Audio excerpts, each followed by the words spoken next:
Another thing that I want to talk about in this song is something that you haven't realized you probably could do. Now I'm playing around with this to make sure I tweak my effects and my plugins the way I really want them to be, but that's actually creating a vocal strip or a vocal chain that you can export and import into your project. So check this out. All right, so here is my lead vocal. Now, like I said, it's scratch. I got auto-tuning like crazy because when I sung it, I wasn't really trying to sing in key for real. It was just like, you know, I was playing around basically.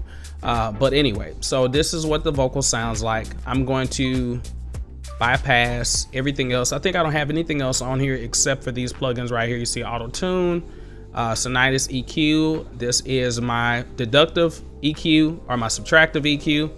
And then I have VX64, and I'm gonna go through each one so you can kind of see what I'm doing. I have not added effects such as reverb or delay or anything like that to this vocal, so it's kind of really dry, to be honest. But just, you know, just trying to get an idea of what I wanted it to sound like. So anyway, this is without the effects. I'm sorry. I'm sorry. Somebody tell me what to do.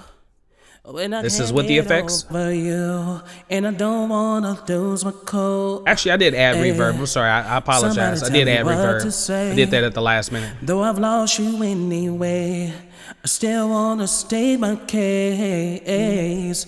All right, so let's talk about this chain real quick. All right, so I have Antares auto-tune in front of me. And as you can see, I have it set medium and I have Humanize up to max. We're in the key of D minor. Sonitis EQ, I'm just doing a high pass filter. That's all that I'm doing on here. I could have did a little bit more subtractive, but I do have, no, I don't have any other EQ except for this one at the bottom. I was thinking I had the Pro Channel EQ on, but I don't have it on. All right, and then on this one, the VX64, I'm using de-esser. All right, I have the depth like all the way up, and I have it set between like 7 kilohertz or 7,000 hertz, around that range. On this one, I don't think I had like a lot of S's, a lot of consonants, but on my background vocals, I definitely do have that. I'm not using anything else on here, but you know, I really love this plugin.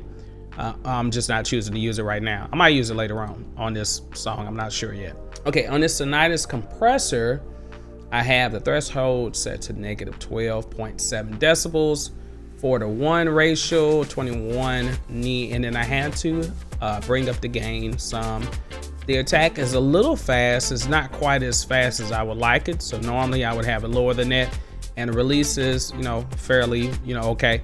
I might play around with these. It just depends on how compressed or how squashed you would want the sound to be. And, you know, just depends on what you're going for the vibe. So I might use a different compressor. I'm not quite sure yet. I'm just kind of playing around with the sound. But let's say that I'm happy with this sound, all right? I got my other EQ. Now this EQ is a little crazier because I am doing some subtractive and some additive on it, right? So I'm boosting kind of like a shelf right here in the low end, and I've got a few nudges down, very selective frequencies that I feel like I didn't really care for those frequencies on this particular vocal part. Of course, it's going to be a little different when I record it again. So, you know, you just have to play with these things. And then I put a high shelf, just barely raising up 2 decibels at 5, and I have it coming down -1 at 6, so it's kind of dipping down a little bit towards the very top of the end. All right, so and then I have my reverb, which is just set on, I think I set it on short and sweet. Yep, that's what I have it on. And early reflection is like midway, dry is there, 100% width, stereo tail. You know, vice versa. So if you're familiar with reverb, you know how it works, but if you don't, we can talk about that another time. I got to do some more tutorials on all these different plugins, especially that one, reverb. All right, so let's say I'm happy with that. Let's listen to it again. Let's listen to it with the mix, the actual song this time.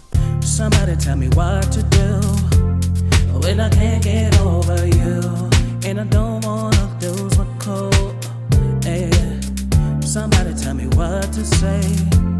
Though I've lost you anyway, I still wanna state my case. All right, I really like the way that is, and once I have it set the way I want, I'm gonna click the plus sign right here where it says show rack menu, and I'm going to say save FX rack as an FX chain preset.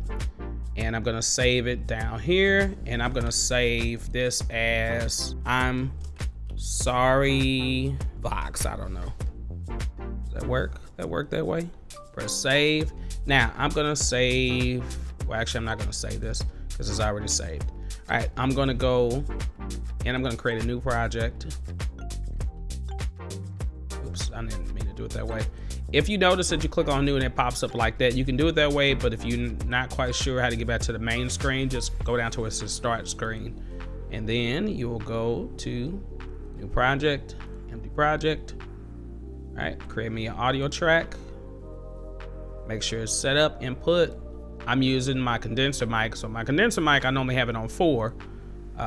So then I can make sure I'm recording and getting sound there. I don't know what to do, yeah. All right, press stop, listen to it. I don't know what to do, yeah. All right, cool.